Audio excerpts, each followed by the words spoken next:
Hello friends, பார்த்துக்கலாம். இது முடிவு கிடையாது. நம்மளால் நிச்சயமாக கம்பேக் கொடுக்க முடியும். மனசை மட்டும் தளர விட்டுறாதா அப்படிங்கிற மாதிரி ஸ்ரேயாஸ் ஐயர்கிட்ட இசான் கிஷன் பேசியிருக்காரு.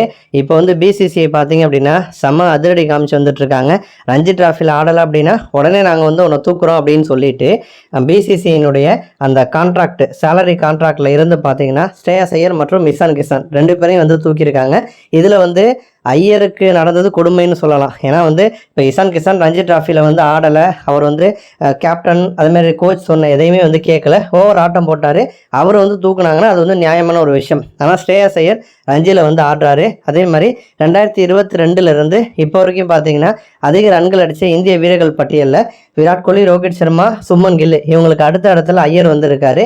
2023 வேர்ல்டு கப்பில் 530 ரன்களையும் அடிச்சிருக்காரு. அப்போ நல்ல ஆடி ஃபார்மில் இருக்க ஒரு பிளேயரை சம்பள பட்டியலிருந்து தூக்குனது அப்படிங்கிறது கொடுமையான ஒரு விஷயம். இத்தனைக்கும் பிசிசிஐக்கு சொல்றதுக்கு மாறா அவர் எதுவுமே பண்ணது கிடையாது.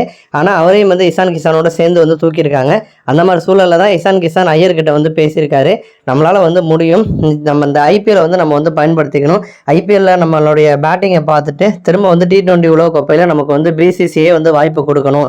அதனால் ஐபிஎல் தான் நமக்கு இருக்கக்கூடிய கடைசி சான்ஸு. இதை மிஸ் பண்ணுறோம் அப்படின்னா அதுக்கப்புறம் நிச்சயமாக நமக்கு டீமில் இடம் கிடைக்காது. மனசை தளர விட்டுறாத, ஐபிஎல்ல பார்த்துக்கலாம் அப்படிங்கிற மாதிரி இசான் கிஷான் ஐயர் கூட டிஸ்கஸ் பண்ணியிருக்காரு. நன்றி.